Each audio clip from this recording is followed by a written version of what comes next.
बिरंच पूजे बहुभांति। आप उत्तम कुल की हैं, उत्तम कुल ब्राह्मण वंश है हमारा।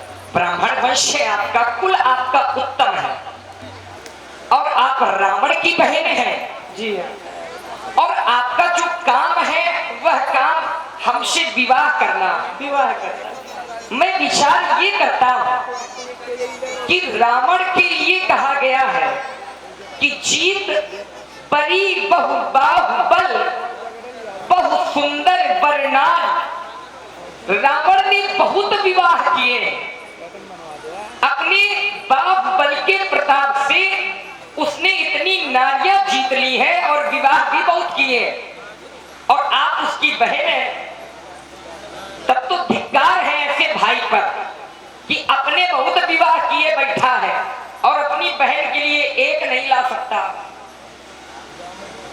ये तो समस्या है, ये रावण ने गलत किया तुम्हारे साथ। लेकिन आप अपनी निज इच्छा से वर खोज रही हैं। हाँ, यही बात है ना। अब आप छिपा लेती हैं, अपने इच्छा के अनुसार चाहती हूँ। अच्छा अपनी इच्छा क्या? हाँ, जिस प्रकार से मैं सुंदर हूँ, मेरे योग्य कोई सुंदर सा पुरुष मिल जाए। अच्छा, और उसके साथ में अपना विवाह कर दूँ। तो लंका में कोई सुंदर नहीं है क्या? नहीं, वहाँ विवाह नहीं करना। लंका में सब उसी प्रकार के हैं, खड़िया पलटन। अपने मन का खोज रही हूँ। अच्छा, अपनी मन का। तो तुम्हारी तीनों लोगों में भ्रमण करके देखा मैंने। तीनों लोगों में? हाँ, तीनों लोगों में तुमको कोई सुंदर ही नहीं मिला? कोई समझ में आया नहीं। केवल मिले तो केवल दो। आप ही मिले दो। आप ही नहीं कहो, दो मिले। हाँ, दो मिले, है ना। जी। पहले एक के पास गई तो एक ने मना कर दिया, अब हमारे पास आई हो देवी।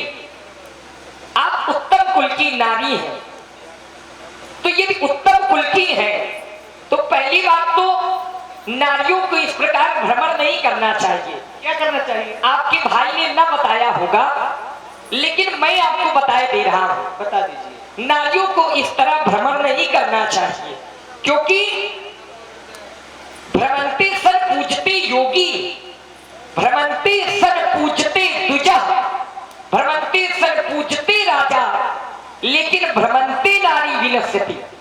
यदि तुम्हारा भाई वो लंका का राजा है, यदि वह भ्रमण करे तो अच्छा है, योगी भ्रमण करे तो अच्छा है, एक ब्राह्मण भ्रमण करे तो अच्छा है, लेकिन नारी का भ्रमण करना यह विनाश का कारण बनता है देवी। इसमें कोई रहस्य हो सकता है? अच्छा, कहीं चौपट करवाने में तो नहीं लगी हो? नहीं, ऐसा नहीं है ना। नहीं, सारी बातें आपसे नहीं बता सकते। देखो, ये छुपाओ, ये तो नहीं होना चाहिए। अब विवाह करने के लिए आई हो, हम आपके लायक हैं, इसका अर्थ है विवाह वहां होता है जहां प्रेम होता। तो आप अगर प्रेम करती हैं तो प्रेम में कोई छुपाव नहीं होता, और जहां छुपाव होता है वहां प्रेम नहीं होता। तो कोई छिपाव ना रखो, अगर छिपाव रखोगी तो बात बनने वाली नहीं है। विवाह ऐसे नहीं होता देवी, जिस प्रकार से जिस विवाह की आशा आप कर रही हैं, क्योंकि सीप का मोती कभी आगी नहीं होता, सीप का मोती कभी आगी नहीं होता, सत्य का राही कभी बागी नहीं होता। और विवाह को तुम जैसों ने कर रखा है बदनाम, नहीं विवाह का दामन कभी दागी। ये तुम्हारे भाई ने यह चौपट किया, उसने ये क्रिया शुरू की है कि जाता है, युद्ध करता है और जीत कर लेकर के चला आता है। अरे नारियां जीत लाता है तो खुद विवाह कर लेता है, तो पुरुष को जीत करके अपनी बहन को दे दे। नहीं सही बताओ, तुम ही बताओ। पुरुष को मैं जीतने आई हूँ। अच्छा जी। तो आप हमको जीतने आई हैं, हाँ, तो बल का प्रयोग करेंगी कि नीति का प्रयोग करके? हमें लग रहा है नीति का प्रयोग कर रही हैं आप, क्योंकि यही नीति है जिस नीति का आप प्रयोग कर रही हैं। इस नीति का प्रयोग हमारे ऊपर नहीं होगा देवी। आप सुंदर बहुत हैं, इसमें कोई कमी नहीं है। प्रयोग क्यों नहीं होगा? क्यों होगा? आपका हृदय पत्थर का है क्या? नहीं, हमारा हृदय ऐसी बात नहीं है। हमारा हृदय पत्थर का हृदय किसी का नहीं होता, किसी का भी हृदय पत्थर का नहीं होता है। लेकिन हृदय में भाव कैसे हैं? भाव पत्थर के और फूल के हुआ करते हैं। दिल पत्थर का या फूल का नहीं होता है, लेकिन उस हृदय के अंदर भाव कैसे हैं? कांटे युक्त भाव है कि फूल युक्त भाव है? आपके क्या भाव? हमारे भाव आपके प्रति भी फूल वाले हैं। अच्छा। लेकिन उसका एक कारण है, मेरे यह फूल हम आपको नहीं दे सकते। अच्छा। क्योंकि आप उसकी अधिकारी नहीं है, और फिर यह समय उचित नहीं है। सुंदरी सुन, ये सुनो, आप सुंदर बहुत है, इसमें कोई कमी नहीं है। आपने जो वेश बनाया है बहुत सुंदर है। आप मैं उनकर दासा, किनकर? उनकर जिनके पास से आप आई हैं। पराधीन नहीं तोड़ छुपाता, मैं पराधीन हूं। और पराधीन सपने सुख नहीं, पराधीन के जीवन में कभी सुख नहीं होता। और आप विवाह करने के लिए आई हैं, तो विवाह व्यक्ति तभी करता है जब सुख की आशा होती है। तो यहाँ सुख मिलने वाला नहीं है। वो समर्थवान है जिनके पास से आप आ गई हैं।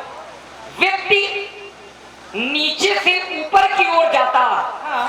लेकिन आप ऊपर से नीचे की ओर आ रही हैं। ऐसा कैसे? ये गलत कर रही हैं। और ध्यान दी, सुन रहे हैं लक्ष्मण जी की विद्वतापूर्ण वाणी को।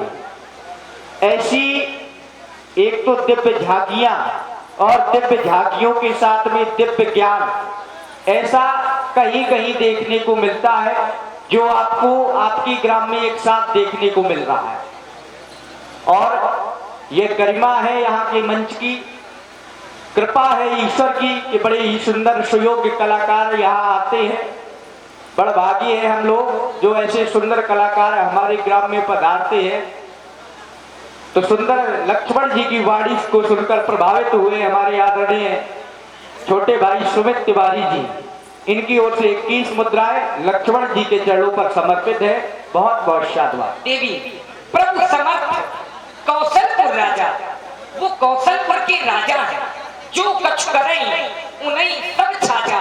वो जो करते हैं उनको अच्छा लगता है, क्योंकि वो सामर्थ्यवान है। और सामर्थ्यवान व्यक्तित्व चाहे जो करे उसके ऊपर दोष नहीं लगता, क्योंकि समर्थ को नहीं दोष गोसाई रवि पावक सुरसर की लाई। जिस प्रकार से गंगा में पाप धोने के लिए सभी मनुष्य जाते हैं, पाप धुल देते हैं और माँ उनका पाप धुल देती है, लेकिन कभी गंगा के ऊपर कोई दोष नहीं लगता है। पावक के ऊपर भी कोई दोष नहीं लगता है। पावक में कितने कीट पतंगे जल करके अपने प्राण दे देते हैं, लेकिन कभी भी पावक के ऊपर कोई दोष नहीं लगता है। इसी प्रकार हमारे भैया हैं, वो सूर्य के समान हैं, वो चाहे जो करें उनके ऊपर दोष नहीं लगेगा। देवी मैं सेवक और सेवक सुख चाहमान भिखारी व्यसनी धन सुभगति व्यभिचारी। यदि सेवक व्यक्ति सुख की आशा करे तो यह संभव नहीं है। मान भिखारी, भिखारी सम्मान की आशा करे तो ये संभव नहीं है। व्यसनी धन, व्यसन से युक्त व्यक्ति यदि सोचे कि हम धन जोड़ लें तो धन कभी संचित नहीं हो सकता है। इसलिए देवी आपको बहुत ज्ञान दे दिया है, अब आप इस ज्ञान को लेकर के परमात्मा ज्ञान के पास जाएं, जाना पड़ेगा, वहां जाकर के यह चिंतन प्रस्तुत करें। और ध्यान दे, आप हैं हमारे आदरणीय लक्ष्मी सोनी जी।